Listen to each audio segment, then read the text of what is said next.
Isang self-confessed Chinese spy ang nagparatang kay dismissed Mayor Alice Guo na espiya rin ito ng China base sa dokumentaryo pinalabas sa pagdinig ng House Quadcom kagabi. Pero ang alegasyon pinalaga ni Guo. Nakatutok si Jonathan Andal.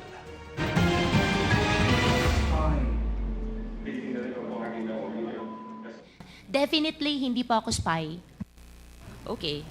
Relax ka lang. Bakit ka galit? Iritableng Alice Guo ang nasaksihan kagabi sa pagdinig ng Quad Committee ng Kamara. Ipinapanood kasi sa pagdinig ang isang dokumentaryo ng International News Organization na Al Jazeera kung saan isa umanong self-confessed Chinese spy na si She Zijiang ang nagsabing espiya din si Guo. Pero sabi ni Guo, Hindi ko po siya kilala at sana po, Your Honor, Mr. Chair, makuha ko rin po yung details. Gusto ko po magdemanda. Hindi ko po sila kilala. Hindi natin madidemanda, Miss Alice, dahil kasi he's in jail in Thailand. sa dokumentaryo, ipinakita pa ang ilang itinatagong files ni Zijiang kabilang ang listahan umano ng mga state secret agent. Isa rito ang isang Guo Waping na may litratong hawig sa dismissed mayor. Sabi pa ni Zijiang nang hingi pa sa kanya si Guo ng campaign funds nang tumakbo itong mayor ng Bamban. Your Honor, unfair naman po para sa akin. Hindi ko po siya kilala at never po ako humingi ng campaign fund entirely.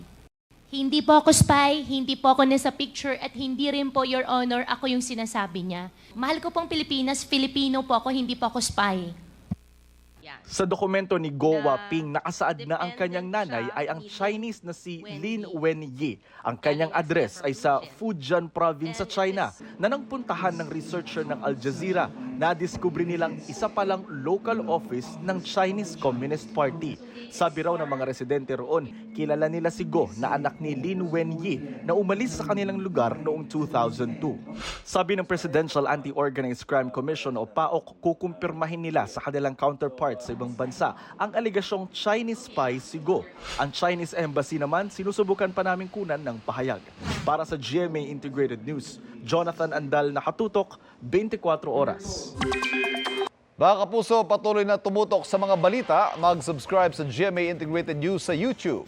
Sa mga kapuso abroad, samahan niyo kami sa GMA Pinoy TV at www.gmanews.tv.